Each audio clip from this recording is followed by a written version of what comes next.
Yeah, nothing changes and nothing changes, man. You know, we'll sit around forever wondering, well, what if I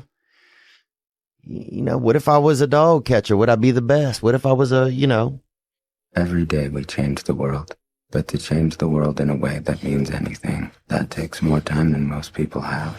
It never happens all at once. It's slow. It's methodical. It's exhausting.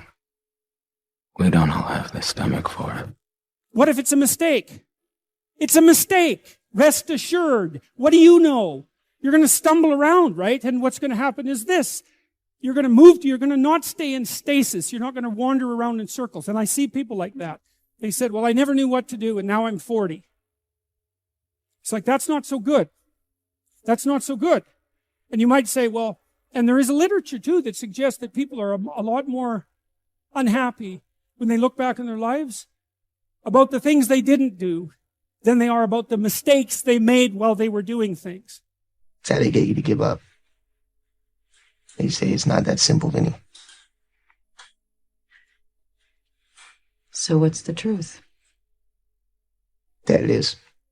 I want people to understand that they're not alone, that there are other people feeling exactly the way they're feeling, that their behavior is not insane, that they have a disease, and it's not their fault. There's a very famous kind of line that people don't change.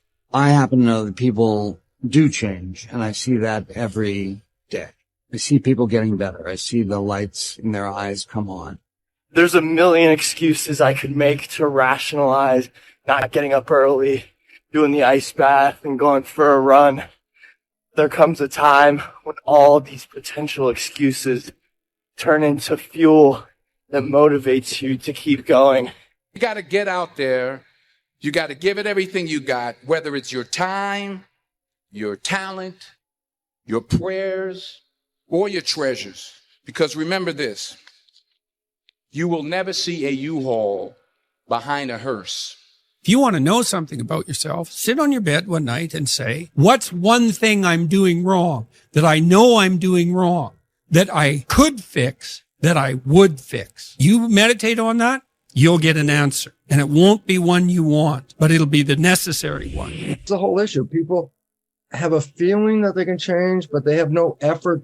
They don't want to get in the game because they feel it's just too much time and it doesn't work. And I tried it and it didn't work. And then they give up and then life just goes on. It's seamless. You don't see it. It's just the way you've been living. And my older brother, who was 12, got into an electrical accident and he died in my arms. And really come to terms with that I was the one who got to live. That this life that we live, it's a privilege. And when I really started to take that in, I felt this tremendous urge to do something with my life, to do something that mattered. At some point, everything's going to go south on you. Everything's going to go south, and you're going to say, this is it. This is how I end. Now, you can either accept that, or you can get to work. You can't stop. You can't quit. You can't say, I'm a failure. You're not a failure. You're not. You're a wonderful, strong, intelligent youngster. Take advantage of that. Trust in God. Trust in yourself. Until you say, yeah, I'm going to take action. Nothing changes if nothing changes, man.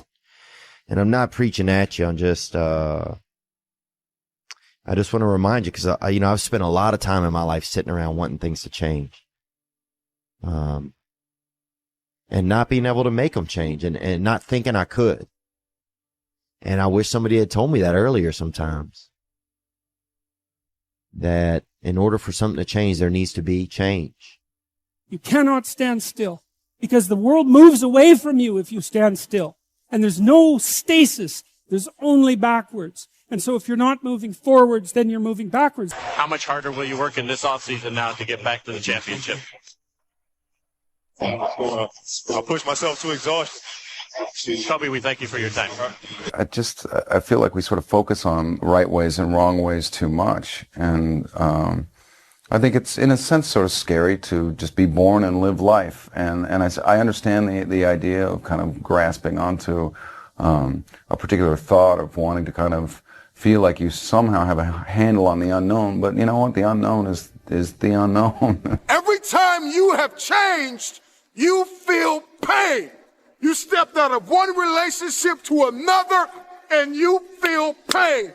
You leave one neighborhood to another and you feel pain. You go from one job to another and you feel the fire of transition.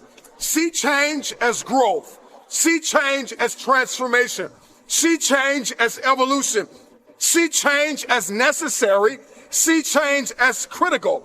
See change as inevitable. Do something. Stop being fucking scared if you have not jumped on the bandwagon of doing exactly what the fuck you want to do, which is skiing for the next 3 years or working at a job that's not what your parents want or what society wants. Do something. Stop being fucking scared. And so enough parents, the kid that's sitting right now at a desk and saw this in a feed and you hate your fucking job, enough. Stand up, get the out of here and do you. Live your life. You got one life. And so if you're not willing to be a fool, then you'll never start anything new. And if you never start anything new, then you won't develop. And so the willingness to be a fool is the precursor to transformation. And that's the same as humility. And so if you're going to write your destiny, you can do a bad first job. You're going to get smarter as you move forward. When you can learn to do things when you don't want to, when you don't feel like it, when you're tired, when you can learn to push yourself to do them, that's when the world opens up to you. That's when success knocks at your door. There will never come a time when you can just happily coast through life.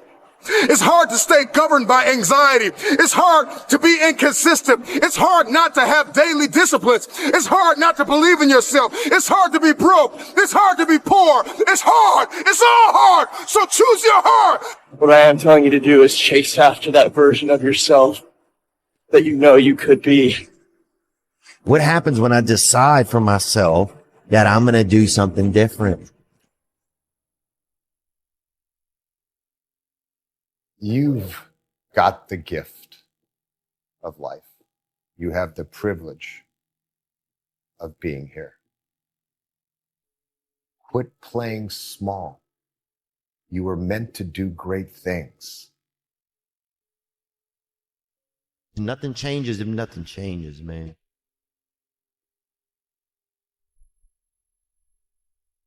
Be the guy who embraces the ugly, the miserable. Be the guy who embraces hard work, the grind. Don't be afraid of being hurt. Don't be afraid of sacrificing some blood. It's the moments in life, the decisions you make on a moment-to-moment basis that add up to be the guy or not the guy. Tonight, I did something, that I feel more of a guy. For me, who I am, my guy. Make the hard decisions. Make the sacrifices, make the unpopular decisions, and become comfortable in your own skin. And if you are not a person that you are comfortable being alone with, that is the one person in this universe that you have full power, full right, and full responsibility to change. If you had to create a human, what would you put them through to make them tough? It probably wouldn't be a really chill life. What would you put them through to make them patient? You probably wouldn't give them things immediately. And so it's like we want these traits, but each of the traits has a price tag attached to it. And it's just like, do you want to pay the price tag to get the thing? And so I think if people reframed the period of life that they're going through as the price that they're paying out of their wallet, but the wallet is their time, it's the seconds of life that they're trading for it, then I think more people would be willing to make the trade. Because at least when I look at myself, but in order to have those traits, I know I have to go through these things. And I think for me, that's given me a lot of comfort in hard times. Right now in life, your family is looking for that one guy right now. They're looking for that one guy who's strong, who's that pillar for the family in hard times. Make sure they look around and find you. These are the times right now for you to step up. Be that guy that can take anything. Stay hard. The biggest regret of the dying is never becoming your ideal self. I do believe that we're thrust in a world that we don't fit in.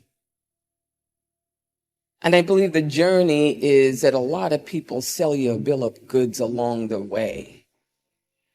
That if you get some awards, you mean something. You go to a certain school, you got it. You're cute, classical beauty, you got the right man, you got the right zip code, and you swim through all that filthy swill until you come to the really, really stark conclusion that I want to leave this earth becoming who I know deep within I am supposed to be. The next time you want to just give in to that desire for comfort, remember that your future self is going to be the one to suffer the consequences. It's so easy to just put it off and act like it doesn't exist. But that future self that you're passing all these burdens to will one day be yourself of the present, and you'll wish you chose to do otherwise. Everything that you do counts. The biggest mistake that people make is they think that only what they want to count counts. No. When you read a book, when you listen to an audio program, when you go to a course, when you go to bed early and get up early and you work, it all counts. Never can apologize for being yourself. If people don't like how you act, how you look, how you speak, that just means those aren't your fucking people. Don't change who you are to match your surroundings. Pick better fucking surroundings and be yourself. And I don't know, most men would understand that when a man cries and he's whimpering, he's hurting. You know, because I've been there. And there's no shame in crying, gentlemen. Men, it's okay to cry. We can still be a man, but you're also human. And it does show a little bit of your vulnerability. Do it for your loved ones. Do it for your wife. Do it for your husband. Do it for your children. Do it for generations to come. Come on, after you're dead and gone, what will they say about what you did? Yes, there's so many people depending on you, but it's got to start with you and the man upstairs. If you want to be great, oh man, prepare to get up off that mat. You're going to get knocked down over and over and over. And even when you feel like, no, nobody, I can't be hit this hard. Or if you're down there thinking, there's no way I can get up from this. That's when you're just starting. For some strange reason, this world wants to see you water down the reality of who you are. Our society wants to see you think like everyone else and feel just like those around you. Maybe for somebody who's so distracted from their true desires as a person, that doesn't sound so bad. But the pain of seeing through limitation in full absence of distractions is almost unbearable. You see, it hurts because the resistance wants you to give in and mold to what's expected of you. And if I can provide some advice, don't. I don't know where you are in your game of life. You may be in your third quarter. You may be in your fourth quarter. Come on, you're not going to live forever, not in this world. Come on. You may be in your first quarter, your second half, and this time it's got to be personal. See, last time you were just running through the plays. Last time you were just running the songs that you rehearsed in rehearsal. Last time you were just going through the motions and you got numb. Come on, and you got tired and weary, and now you're broken and bitter and angry because you lost. And I'm just wondering if you're courageous enough, bold enough, if you have enough faith, come on, if you have enough inside of you, resilience, to come back to the scene. His life is relentless. You better keep coming back from all your failures, all your doubts, all your shit. You better keep fighting, keep getting up.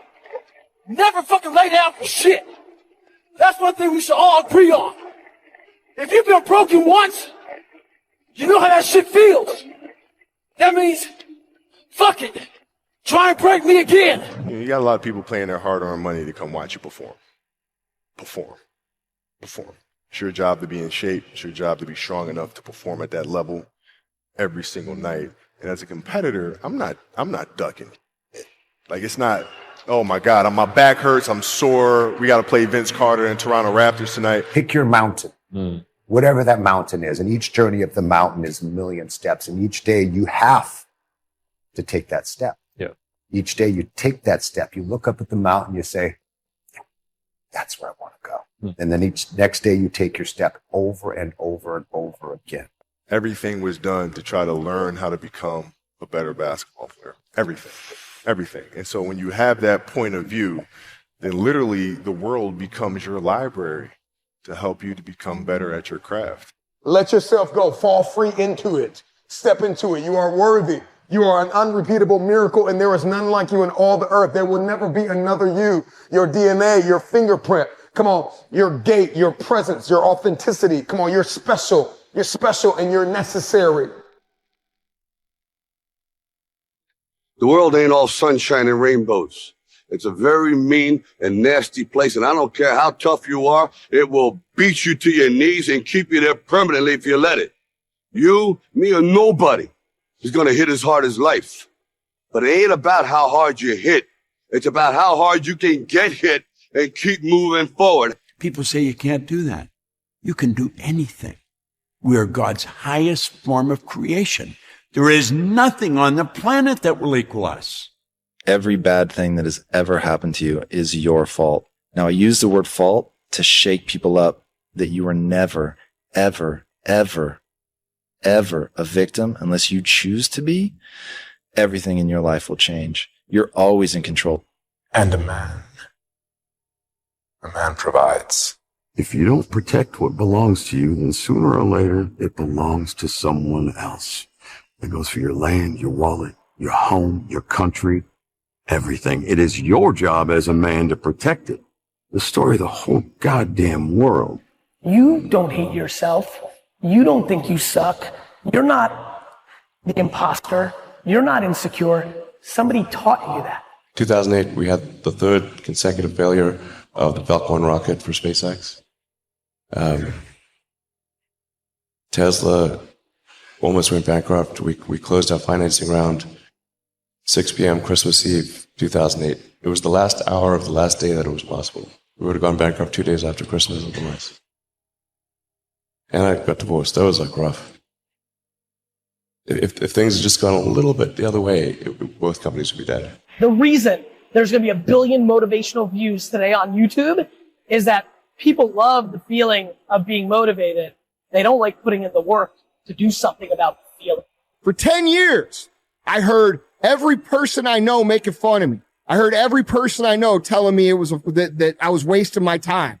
I've had every I know when I tell them what we're going to do, and by the way, we've done it by now, laugh at my face.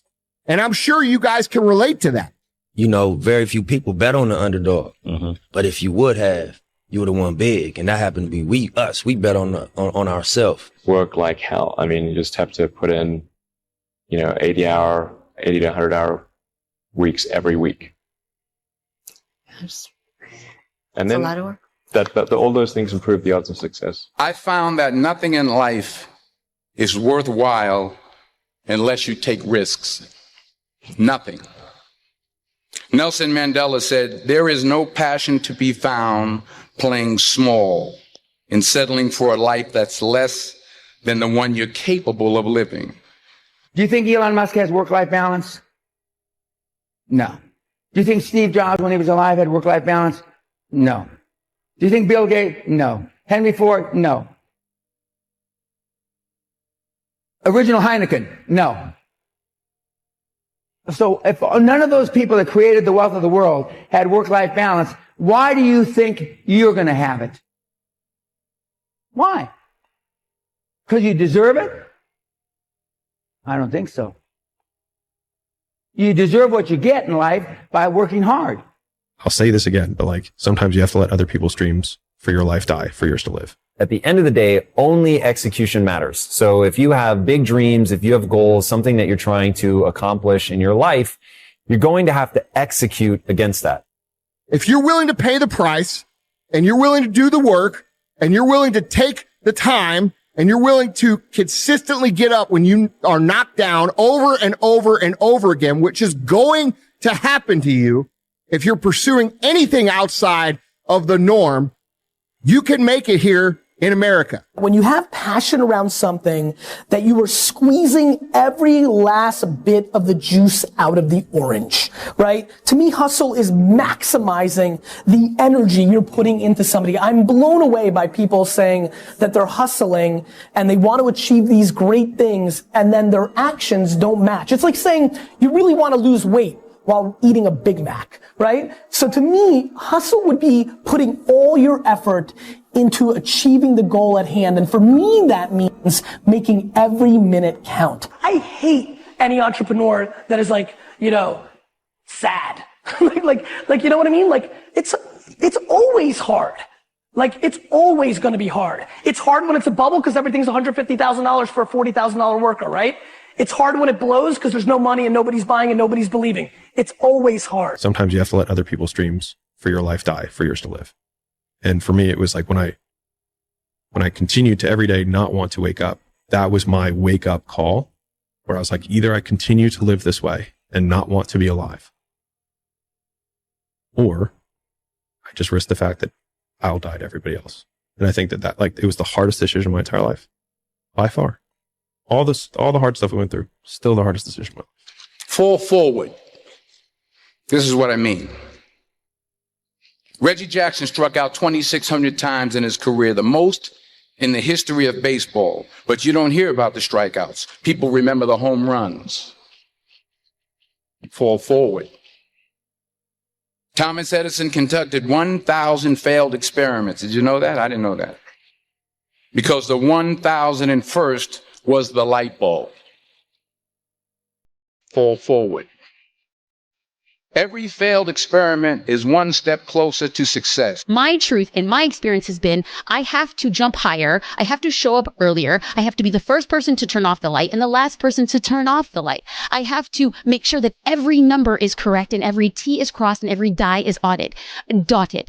The way that I show up is by being consistent, so consistent that people cannot doubt your capacity to succeed. You have to work harder than the average person. And if you accept those terms, you cannot complain about those terms. I have only known success on the back of consistency. Do I think you could be a success without being consistent? Perhaps, if you have other resources and tools that I was never given. But coming from where I am, my perspective has only been consistency, and the discipline has been everything that I have ever gotten on the back of doing it again and again and again. It is what I teach. It is what I preach. It is what I believe. Play it out. What if you just never do anything? Maybe some people just need to stop dreaming. Maybe they need to accept their current reality and actually enjoy it. Because there's a lot of people when they're 70 and 80 and they didn't do their dreams. And if they went back, they didn't do anything, but that whole time they were dissatisfied because they didn't try. But what if they were just like, I have a good life. I have a wife who loves me. I've got some kids. I have a job that I don't mind it, pays the bills. I mean, if you go back 500 years, it wasn't people are like, man, this is my passion. It's like, dude, I'm just rowing a boat across a ferry. And that's what I do. And that's what my dad did. And his dad did. This is how we eat. And so we have these idealized versions of purpose that I think Instagram and all this stuff kind of make terrible. But I think there's a lot of honor in work, period. And I think a lot of people fool themselves by thinking that what they do for some reason is not honorable. And I think a lot of it is the internal versus external scorecard of I was saying what I said earlier about I believe these things to be true about the universe or the world. But a lot of those are what do I believe about myself? Which is I can choose to do work in this way, which then I can derive joy from. So if I'm I can choose to be I will be the best shoveler because I believe that I will figure out how to do this more efficiently, and I will get better, and I'll have calluses on my hands, and I'll have a better back and whatever. But I will do this well. And I think you can find joy in work if you decide to do it. So on one hand, if your dream causes you so much pain, then you will quit what you're doing and do it. And if it doesn't cause you enough pain that you're not pursuing it, or that you don't if you don't feel like you're in a cage right now, then maybe you're not in a cage, and maybe you just need to like the life you have, and that's cool too. But do you have the guts to fail Here's my second point about failure. If you don't fail, you're not even trying. I'll say it again. If you don't fail, you're not even trying. My wife told me this great expression. To get something you never had, you have to do something you never did. Les Brown's a motivational speaker. He made an analogy about this. He says, imagine you're on your deathbed, and standing around your deathbed are the ghosts representing your unfulfilled potential. The ghost of the ideas you never acted on. The ghost of the talents you didn't use. And they're standing around your bed, angry, disappointed, and upset. They say, we came to you because you could have brought us to life, they say. And now we have to go to the grave together. So I ask you today, how many ghosts are going to be around your bed when your time comes? And having these setbacks where I can't even run a mile, but I'm thinking about running 135. I can't run 1 mile. And what if I can win it? Wake up! Stop sleeping on yourself. The biggest problem that you have had is not that you don't have resources. It's not that you don't have supporters. It's not that somebody doesn't believe in you. It's that you have not believed in you. Stop sleeping on yourself. Step into your authenticity. Step into your intelligence and your brilliance. Release your gift. God has given you something great. Release it. It's a mental standard you must meet in life. Motivation has an expiration date. And when motivation dies, discipline must take its place. Pick something rather than nothing, or pick something rather than all things, and then set yourself to master that. You need to have a primary discipline. It's absolutely necessary to succeed in life. Now, once you have a primary discipline, then you can branch out and become a multiplicity in your disciplined approach, and then you're absolutely bloody unstoppable. But you really need that initial disciplinary routine. It's that, having a discipline every day to say, for me to learn this one math problem, it's going to take me 10 hours. How bad do you want to get to that next level? What are you willing to do? What are you willing to sacrifice? What are you willing to give up? Who are you willing to let go to get where it is that you want to be? There is a bridge from what you see in your head to what you hold in your hand. And that bridge is called discipline. What people understand is that they live for themselves, not knowing that you have the power within yourself to change millions of lives by facing life, by facing yourself. Nobody wants to put in the work. Nobody wants to let go of every single distraction. Here is my question. Can you learn how to say no to what's hurting you? No to what's stopping you? No to what's hindering you? No to the people that don't believe in you? I now know that there is no cap on the human mind. There's no cap. We cap it ourselves. Life is one big mind game, and you're playing it with yourself. You are the issue. It's you. Your issue is you. Nobody has lied to you more than you. My biggest fear in life is if there is a final resting place in this world, and there's a final judgment, and you talk to something much bigger than you. I don't want to sit down and have a conversation with someone, with something that says, you're in heaven, this is what you should have been on earth. And are you really in heaven now, or are you in hell? It also makes you disciplined, and once you're disciplined, like you're like a sharpened sword, man, like a well-tempered blade, and then you can go out there and operate in the world. So, and if you haven't found your passion, then I would say, well, don't wait around till you find the damn thing, because you may never find it. Is pick something and focus on it, and if you move strongly and forthrightly towards it for a number of months at least, or even a number of years, and then you find, well, that wasn't the thing for you, it isn't going to be a waste anyways, because most of the time, the pursuit of any disciplined knowledge pays off, even if it doesn't pay off in the way that you initially expect. Mental toughness isn't something that you sample. It's something that you live in every day. So when something hard would happen to these kids, like in Hell Week, it would draw on something that made them very insecure, and they look for comfort. Whenever hardness comes, and you don't know what it is, it may be different for you than it is for me, but you go back to your insecurities. And then when you go back to your insecurities, you then look for comfort within those insecurities. And we all look for that cookie that your mom used to give you when you were sad, when you were sick. We look for our wife or our husband. We look for comfort. It's in those moments you must retrain your mind to think differently in hell. Discipline is found in our daily routine, our daily rituals. You may use discipline on occasion, but you're not disciplined. And there's a difference between having discipline and being disciplined. When you have discipline, you're selective. When you have discipline, you're conditional. It depends on how you feel. When you are disciplined, how you do anything is how you do everything, and everything you do, you show up at 1,000%. Everything you do, you execute with a spirit of excellence. That's what discipline looks like. I used to speak in hollow words. I don't do it anymore. Everything that comes out of my mouth has substance. It's real. And we all have these feelings in our bodies, in our minds, in our souls. I act on mine. A lot of us who are afraid of something, we allow our minds to choose the path of least resistance, so we go a different route. And I'm afraid of something that's telling me you must conquer do this that. thing. You must do that. Yeah. You have to go that way. And most of us don't understand that mentality. We go left and we wonder why we haven't fulfilled something in our lives.